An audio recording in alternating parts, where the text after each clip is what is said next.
438장 내 주를 가까이 하게 함은.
나는 부르짖어보라.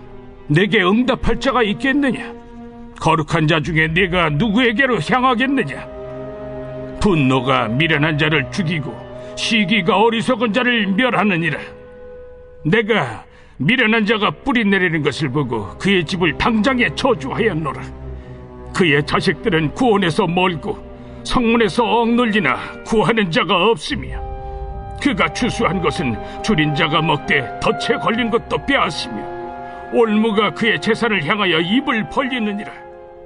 재난은 티끌에서 일어나는 것이 아니며 고생은 흙에서 나는 것이 아니니라. 사람은 고생을 위하여 났으니 불꽃이 위로 날아가는 것 같으니라.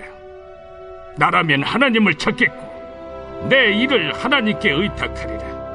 하나님은 헤아릴 수 없이 큰 일을 행하시며 기이한 일을 셀 수 없이 행하시나니, 비를 땅에 내리시고 물을 밭에 보내시며 낮은 자를 높이 드시고 애곡하는 자를 일으키사 구원에 이르게 하시느니라. 하나님은 교활한 자의 계계를 꺾으사 그들의 손이 성공하지 못하게 하시며, 지혜로운 자가 자기의 계략에 빠지게 하시며 간교한 자의 계략을 무너뜨리시므로 그들은 낮에도 어두움을 만나고 대낮에도 더듬기를 밤과 같이 하느니라. 하나님은 가난한 자를 강한 자의 칼과 그 입에서 또한 그들의 손에서 구출하여 주시나니, 그러므로 가난한 자가 희망이 있고 악행이 스스로 입을 다무느니라. 볼지어다, 하나님께 징계받은 자에게는 복이 있나니 그런즉 너는 전능자의 징계를 업신여기지 말지니라. 하나님은 아프게 하시다가 싸매시며 상하게 하시다가 그의 손으로 고치시나니, 6가지 환난에서 너를 구원하시며 7가지 환난이라도 그 재앙이 내게 미치지 않게 하시며, 기근 때의 죽음에서 전쟁 때의 칼의 위협에서 너를 구원하실 터인즉 내가 혀의 채찍을 피하여 숨을 수가 있고 멸망에 올 때에도 두려워하지 아니할 것이라. 너는 멸망과 기근을 비웃으며 들짐승을 두려워하지 말라. 들에 있는 돌이 너와 언약을 맺겠고 들짐승이 너와 화목하게 살 것이니라. 내가 네 장막의 평안함을 알고 네 우리를 살펴도 잃은 것이 없을 것이며, 네 자손이 많아지며 네 후손이 땅의 풀과 같이 될 줄을 내가 알 것이라. 내가 장수하다가 무덤에 이르리니 마치 곡식단을 제때에 들어올림 같으니라. 볼지어다, 우리가 연구한 바가 이와 같으니 너는 들어보라. 그러면 네가 알리라.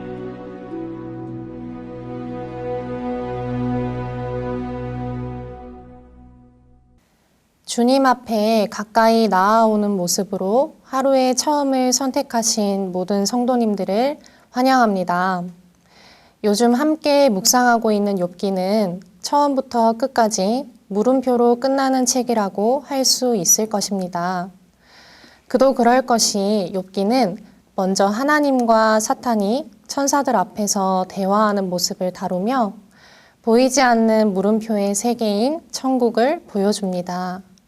그리고 이후 이어지는 새 친구와 엘리후라는 인물들과 욥의 지난한 논쟁들을 보아도 의인들이 왜 고통을 당해야 하는가, 인생의 고난 가운데 사랑의 하나님은 어디에 계시는가 라는 난제에 대한 물음표가 가득한 것을 볼 수 있습니다.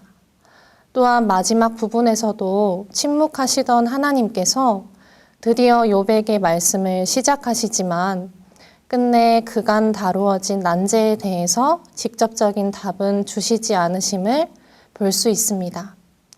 이는 욥기가 끝까지 물음표로 마치는 것을 잘 보여줍니다. 하나님께서는 욥의 고난에 대한 어떠한 자세한 해명도 해주지 않으시는 것입니다. 욥에게는 그저 인간 이해의 영역을 넘어서는 하나님의 주권적이고 지혜로운 권고에 복종할 수밖에 없지 않겠느냐라는 내용의 간접적인 대답만이 주어질 뿐입니다. 그러나 이렇게 처음부터 끝까지 물음표가 가득한 욥기이지만 마지막에 가서는 욥이 어떠한 느낌표를 가지게 된 것이 분명합니다. 욥기의 말미에서 보이는 욥의 자신을 돌이키는 고백은 초반에 보이는 망연자실한 절망의 고백과는 많이 다르기 때문입니다. 이로 미루어 볼 때 결국 욥기는 하나님의 주권하에 욥의 인격과 신앙이 일련의 과정을 통해서 정금과 같이 정제되어감을 보여주며 우리에게도 어떠한 메시지를 던지는 것처럼 보입니다. 이러한 전체 그림 가운데 오늘 등장하는 엘리바스라는 욥의 친구는 욥이 정제되어가는 과정 속에서 하나님의 도구로 사용되고 있는 듯 합니다. 처음에 엘리바스는 상심에 빠진 욥과 7일 주야로 마음을 같이 했습니다. 침묵함으로 그의 곁에 함께 머물면서 나름대로의 뛰어난 공감을 보였습니다. 그러다 욥이 먼저 자신이 고통스럽기에 이 세상 전체가 다 무의미하다는 말로 침묵을 깼습니다. 함께 침묵을 지키던 엘리바스였지만 욥의 지극히 자기중심적인 첫마디를 듣고는 엘리바스의 반응도 달라졌습니다. 욥이 하나님의 신성을 모독한다고 여겼는지 앞선 4장과 오늘 본문인 5장에 걸쳐 계속적으로 욥에게 연설하며 충고하기 시작합니다. 그는 알 수 없는 고난에 빠진 의인인 욥에게 욥기 전반에 걸쳐 오늘 본문을 포함하여 총 3번 연설하는데 결론적으로 엘리바스는 모두 맞는 말 같으나 틀린 말, 즉 반은 맞고 반은 틀린 말을 합니다. 그 중에서도 첫 번째 연설에 해당하는 오늘 본문을 자세히 살펴보면 왜 그런지 알 수 있습니다. 5장은 크게 3개의 단락으로 구분 가능합니다.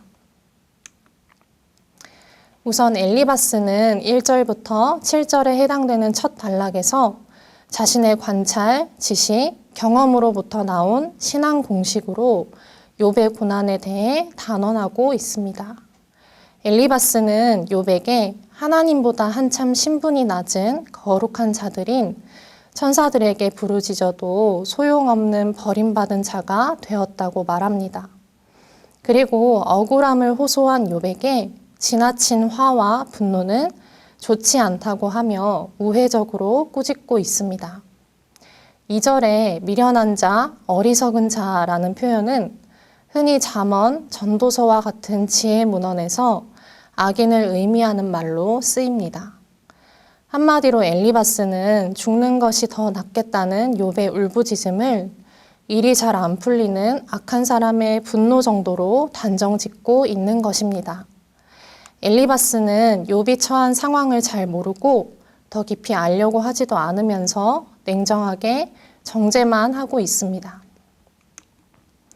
계속해서 엘리바스는 악인이 때로는 이 땅에 뿌리 내리고 번성하며 안정된 삶을 누리는 것 같아도 하나님은 이런 사람들을 오래 내버려 두지 않고 심판하신다고 이야기합니다. 그렇게 되면 악인의 자식들은 온갖 재앙을 당해도 아무에게도 도움을 기대할 수 없고 그 추수한 것과 재산들도 모두 다른 사람의 것이 된다고 말합니다. 특히 5절에서 엘리바스는 매우 강력한 이미지를 사용하고 있습니다. 하나님의 심판으로 인해 악인의 곡식이 빼앗기되 줄인 자에게 그 곡식을 빼앗긴다는 표현이 그렇습니다. 줄인 자는 허기져 있기에 죽기 살기로 마지막 남은 곡식 한 톨까지 모두 빼앗아 갈 것입니다. 즉 엘리바스는 악인이 재기할 수 없을 정도로 완전히 망하게 됨을 표현하고 있습니다. 한순간에 너무나 소중한 10명의 자식을 잃은 욥에게 자식과 집안이 망하게 되는 이야기를 하는 엘리바스의 말은 의도했든 의도하지 않았든 참 잔인하게 들립니다. 한마디로 엘리바스는 욥이 죄를 지은 악인이기 때문에 고난을 당한 거라 말하고 있는 것입니다.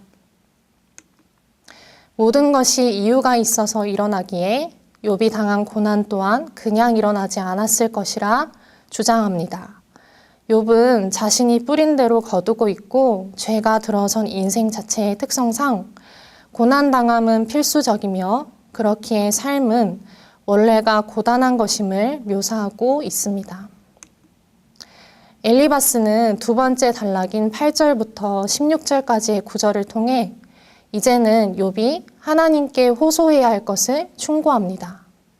엘리바스는 욥이 고난 가운데서 건짐받을 유일한 대안은 하나님을 찾아가 자기 형편을 아뢰는 것이라고 말하며 그 충고를 시작합니다. 그리고 이어서 하나님의 능력과 성품을 찬양하는 찬가를 통해 욥이 하나님을 찾아야만 하는 이유를 말합니다. 먼저 엘리바스는 하나님께서 무한한 능력을 가지신 분이시기에 인간이 상상할 수 없을 정도로 큰 일을 행하시는 것을 말합니다. 그분은 우리의 기대를 초월하는 기적을 수없이 행하시는 분이심을 찬양합니다. 그리고 그 기적 가운데 일부로서 날씨를 주관하시는 하나님의 행사를 강조합니다. 가물어 있는 욥의 삶에 단비를 내리실 뿐만 아니라 모든 사람에게 생명력 있는 비를 내려 골고루 좋은 일들을 주시는 은혜의 하나님을 말하고 있습니다. 즉 하나님께서는 욥의 슬픔과 눈물을 순식간에 기쁨과 환희로 바꿀 수 있는 분이라고 말하는 것입니다. 한편 11절에서는 낮은 자와 슬퍼하는 자들에게 신체와 위상의 회복을 주시는 자비의 하나님을 찬양하고 있습니다. 이 대목은 엘리바스의 찬가 중에 현재 욥이 처한 상황과 가장 밀접한 관련이 있는 부분이라고 할 수 있습니다.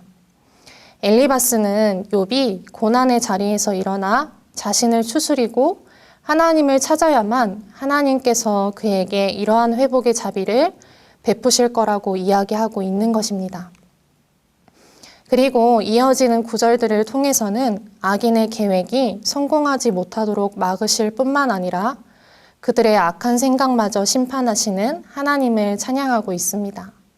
스스로 지혜롭다 여기는 자를 자기 꾀에 빠지게 하시며 대낮에도 캄캄한 밤에 다니는 사람이 되게 하시는 하나님을 말하고 있는 것입니다. 이는 엘리바스가 자신은 억울하다 울부짖는 욥을 겨냥하는 말입니다. 그래서 실상은 욥이 하나님께 죄를 지어 고통을 당하고 있을지 모르니 자신을 잘 성찰해 보라고 권면하는 말이라고 할 수 있습니다. 그리고 자기의 어리석은 지혜를 버리고 하나님께 인도되는 참 지혜를 구해야 함을 경고하는 말이기도 합니다. 계속해서 15절과 16절에서는 악인에게서 약한 자들을 보호하시는 하나님을 찬양하고 있습니다. 하나님께서는 악한 자들을 멸하실 뿐만 아니라 약한 자들이 악인들에게 희생당하는 일을 막으시는 분이라 말하고 있는 것입니다. 엘리바스는 여기서 욥에게 은근한 압박을 가하며 욥 자신이 하나님의 심판을 마땅히 받아야 하는 악인인지 악인에게 억울하게 당한 약한 자인지 스스로의 위치를 잘 파악해보라 하고 있습니다. 그러나 하나님도 욥기의 저자도 욥기를 읽고 있는 우리도 서두에서 본 천국에서의 일을 알기에 욥의 고난이 두 가지 상황 중 어느 것에 의해서도 발생하지 않았다는 것을 알고 있습니다. 따라서 욥의 고난에 대한 엘리바스의 추측은 그 전제부터가 틀린 것입니다. 그럼에도 그것이 전부인 줄 아는 엘리바스는 세 번째 단락에 해당되는 17절부터 27절까지의 구절에서 욥의 고난에 대한 자신의 충고를 확신시키는 작업에 들어갑니다. 엘리바스는 욥의 고난이 하나님의 사랑에 매이고 하나님은 아프게도 하시며 상처를 싸매기도 하시는 분이라고 이야기합니다. 분명 이 원리들은 잠언과 호세아서에서도 말씀하고 있듯이 성경적 가치관에서 어긋나지는 않습니다. 하지만 지금 고난 가운데 몸부림치며 그 고난을 아직 온전히 소화하지 못해 울부짖고 있는 욥에게 할 소리는 아닐 것입니다. 하나님께 벌을 받은 사람이 스스로 이 사실을 깨달을 때까지 주변 사람으로서 충분히 기다려 주어야 비로소 진정한 회개가 일어남을 엘리바스는 간과하고 있는 것 같습니다. 그래서 욥의 삶에 고난을 주신 하나님께 돌아가는 것이 비록 아플지라도 하나님께 돌아가라고 메마르게 이야기합니다. 그 아픈 삶을 다시 싸맬 수 있는 분은 하나님뿐이므로 그렇게 하는 것이 욥이 고난에서 헤어나올 수 있는 유일한 방법이라고 말하고 있는 것입니다. 이 부분은 우리도 엘리바스와 같이 너무나 얕고 쉽게 성경 말씀을 앞세워 상대를 위한 충고라 합리화하며 고난 중에 있는 자를 두 번 울리는 말을 종종 하지는 않았는지 돌아보게 하는 대목입니다. 하지만 엘리바스는 계속해서 자신의 확신을 거두지 않습니다. 온갖 환난에 놓인 자신의 자녀들에게 구원의 손을 베풀기를 즐겨하시며 특별히 보호하시는 하나님의 속성을 이야기합니다. 그런 하나님께서 욥을 구원하거나 보호하시지 않은 이유는 욥이 하나님께 나아가지 않았기 때문이라고 생각합니다. 뿐만 아니라 하나님께서는 당신의 자녀들에게 이 땅에서 잘 살 수 있는 복을 주시고 평안을 누리고 번성케 하시며 만수를 누리게 하시는 분이시라는 것을 말합니다. 실로 맞는 말입니다. 하지만 문제는 이 말을 정반대의 비참한 상황에 놓인 욥 앞에서 말하고 있다는 사실입니다. 엘리바스는 스스로 지혜롭다 여기며 하나님에 대한 지식들을 늘어놓기는 잘합니다. 그러나 눈앞에 놓인 사람의 극심한 고난의 깊이를 알아차려 공감하지는 못하는 둔감하고 어리석은 자처럼 보입니다. 그리고 마지막 말인 27절에서 그는 자신이 살며 깨달은 이치로 미루어 볼 때 지금까지 자신이 한 말 중에 틀린 것은 하나도 없으며 욥의 고난은 욥이 하나님께 죄를 지어 버림받았다는 의미가 된다고 확정짓고 있습니다. 지금까지 엘리바스의 연설을 자세히 보았습니다. 제가 서두에 엘리바스가 욥의 고난에 대해 충고한 연설은 반은 맞고 반은 틀린 말이라고 했던 것을 기억하십니까? 사실 엘리바스가 하는 말은 모두 맞는 말입니다. 그러나 문제는 적용입니다. 엘리바스가 주장하는 것은 성도의 신앙과 삶에서 자주 목격할 수 있는 원리들인 것이 사실입니다. 하지만 욥이 경험하고 있는 일은 이 원리들로는 설명할 수 없는 예외적인 일이라는 것을 간과하며 자신의 공식을 무조건 적용하고 있습니다. 창조주께서는 참으로 아름답고 완벽한 세상을 만드셨는데 왜 예외적인 일들이 일어나는 것일까요? 지금의 세상이 하나님께서 창조하신 대로 존재하지 않기 때문입니다. 완벽한 세상이었다면 엘리바스가 말하는 모든 것이 지배하는 원리로 당연히 작용했을 것입니다. 그러나 창세기 3장과 4장에서 알 수 있듯이 죄가 그 아름답고 완벽했던 세상을 변질시키고 부패하게 만들었습니다. 죄가 이 땅을 지배하는 변수가 된 이후부터는 예외적인 일들이 많이 일어나기 시작한 것입니다. 안타깝게도 엘리바스는 하나님께서 세상을 다스리시는 이치를 논하지만 욥에 대하여는 자기가 잘못 생각하고 있을 수도 있다는 가능성을 배제합니다. 그는 교만하거나 혹은 자신이 죄의 영향을 받지 않는 완벽한 세상에서 살고 있다고 착각하고 있는 것입니다. 살다 보면 우리 주변에서도 일상적인 원리들로는 설명할 수 없고 쉽게 소화할 수도 없는 크고 작은 예외적인 일들이 꽤 자주 일어나는 것을 봅니다. 그러한 삶의 속성 때문에 우리는 그때마다 당혹스러워하고 놀라며 어려워합니다. 이것은 삶이 가진 신비함, 정확히는 하나님의 주권 가운데 허락된 신비함, 하나님의 속성 그 자체로의 신비함에 대한 정상적인 반응일 것입니다. 그런데 엘리바스는 세상에 신비함의 영역이란 없고 모든 것을 흑백 논리로 설명할 수 있다는 착각 속에서 살며 욥의 고난을 단정짓고 충고하며 확정하고 있습니다. 이는 마치 세상이 믿는 자인 우리들에게 말하는 모습과 비슷합니다. 세상은 우리에게 하나님을 설명하라고, 그래서 증명해 보이라고, 그의 존재가 확실하다는 눈에 보이는 근거를 대보라고 말합니다. 그러나 이 요구들에 대한 우리의 대답은 설명할 수 있고 증명할 수 있으며 눈에 보이는 근거를 댈 수 있다면 그것은 하나님일 수가 없다가 될 것입니다. 고린도전서 15장 19절은 말합니다. 만일 그리스도 안에서 우리가 바라는 것이 다만 이 세상의 삶뿐이면 모든 사람 가운데 우리가 더욱 불쌍한 자이리라. 아멘. 바울은 보이지 않는 신앙의 세계를 믿음으로 소망하는 사람들이 우리라고 이야기하고 있습니다. 욥기도 처음부터 끝까지 오묘하고 다 이해할 수 없으며 신비 가운데 운행하시는 하나님을 이야기하고 있습니다.